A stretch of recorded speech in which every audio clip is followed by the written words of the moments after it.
Hi everyone and welcome to my channel Being Pharmacist. So today we will discuss about a early career research grant from Government of India. Okay, and this is Anushandhan National from the Anushandhan National Research Foundation. Prime Minister Early Career Research Grant. Okay, all the details we will discuss in this video like nature, duration, eligibility, and how to apply, documents required, everything. Okay, in detail. सो सबसे पहले तो objective देख लो एक बार मैं आपको बता देता हूँ. सो दिस इज रिसेंटली एक new we can say research grant है for all the research aspirants from the prime ministers. Okay, so यहाँ पे आप लोग इसका ऑब्जेक्टिव देख सकते हो एंड सब कुछ यहाँ पे डिटेल पे लिखा है. तो फिलहाल हम लोग थोड़ा सा अदर बात करेंगे the nature and duration of the support for your research. ठीक है, जो रिसर्च ग्रांट होंगे आपका वो अप टू 60 लाख प्लस हो सकते हैं over it's a period of 3 years. 3 years से ज़्यादा एक्सटेंडेड नहीं होंगे आपके. Over a period of 3 years आपको 60 लाख प्लस आपको मिल सकता है research grant, which is I think wonderful.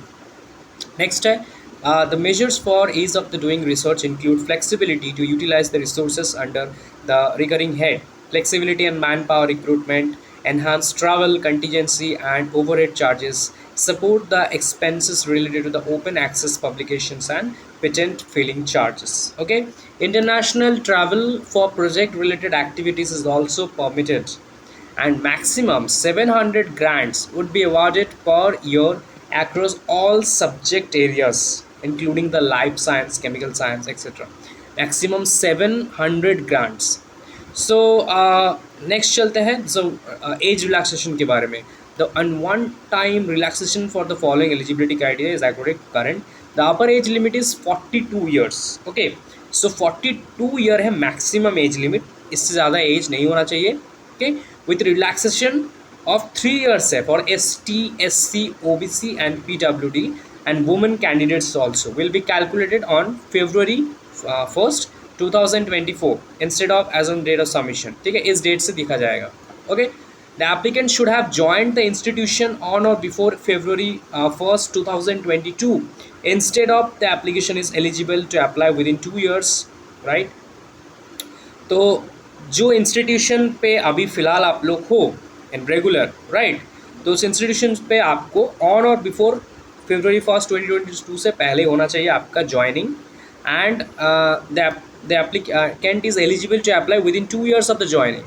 इस डेट से ओनली 2 years आप लोग इसके लिए एलिजिबल हो with in, right.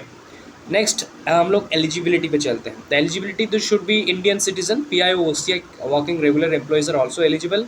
The applicant should have hold a PhD degree in science or engineering or MD, MS, MDS or MBSc degree. Okay, the applicant must hold a regular or academic or research position in a recognized academic institution, means college or university, private, government, all, or national laboratories or other R&D institutions. ठीक है, must hold a regular academic position, academic or research position, जिस पे आपका यहाँ पे date जैसे कि मैंने कहा ये होना चाहिए. अपर एज मैंने आपको बता दिया. Applicant is eligible to apply within 2 years of the joining institution. Institute को ज्वाइन जब किए हो उस डेट से 2 years आप एलिजिबल हो. Research associates, post doctoral fellows and this persons are not eligible. Okay, and यहाँ पे कुछ और भी डिटेल्स हैं बट हम लोग इस पे चलते हैं mode of application and selection पे. तो एप्लीकेशन तो ऑनलाइन है, आप लोग सबमिट करोगे ऑनलाइन एप्लीकेशन फॉर्म यहाँ से, right. Selection will be based on the recommendation of the expert committee. Okay, termination and transfer. If any principal investigator wishes to terminate the project, they shall inform the NRF immediately with proper jurisdiction. ठीक है, इनको एक बार देख लेना. Other conditions भी यहाँ पे है. An applicant is eligible to apply only one proposal during a call. Okay, the PMECRG would be a one-time career grant. बार बार नहीं होगा, it's a one time.